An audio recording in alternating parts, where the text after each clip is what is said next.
Bénissons le Seigneur. C'est dans Actes chapitre 22, Actes chapitre 9 aussi, que Saint Paul est montré comme quelqu'un qui va dans une direction et se retourne pour aller dans une autre. C'est ça la métanoïa, la conversion. Saint Paul allait à Damas pour arrêter les chrétiens et les emmener enchaînés à Jérusalem. Et il va changer, non pas de direction géographique, mais il va changer d'option. Il entre à Damas, mais c'est pour devenir un témoin de Jésus ressuscité. Qu'est-ce qui s'est passé entre les deux? Il a rencontré le Seigneur. La rencontre avec le Seigneur, c'est essentiel. Mais la rencontre avec le Seigneur, ce n'est pas non plus une rencontre qui concerne seulement l'événement d'être en présence du Seigneur. Il faut le rencontrer en laissant notre cœur être touché par sa tendresse. L'Évangile nous montre des personnes qui, d'un moment à l'autre, d'un jour à l'autre, changent, comme Zachée.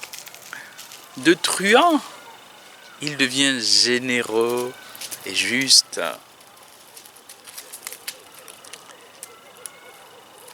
Il faut pour cela se laisser toucher par la tendresse de Dieu.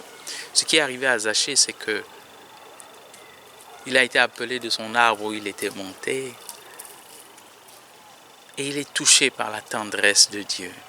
Ce qui est arrivé à Paul, c'est que cette lumière l'a envahi et la voix qu'il a entendue, la voix du Seigneur, lui dit « Je suis Jésus que tu persécutes ».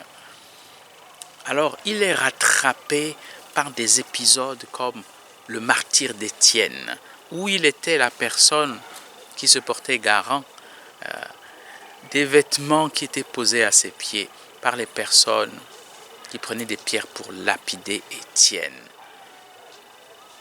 Il est rattrapé par cette tendresse exprimée par les membres du corps du Christ qui, sans mot dire, donnent leur vie, qui prient pour ceux qui les persécutent et demandent que leurs péchés soient effacés.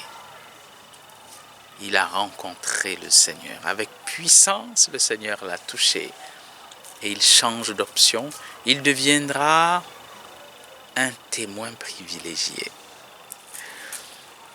Que la grâce de Dieu nous donne, en écoutant les Saintes Écritures, en rencontrant les communautés chrétiennes et les témoins du Christ, de nous laisser toucher par la tendresse de Dieu et de devenir, nous aussi, témoins de la vérité.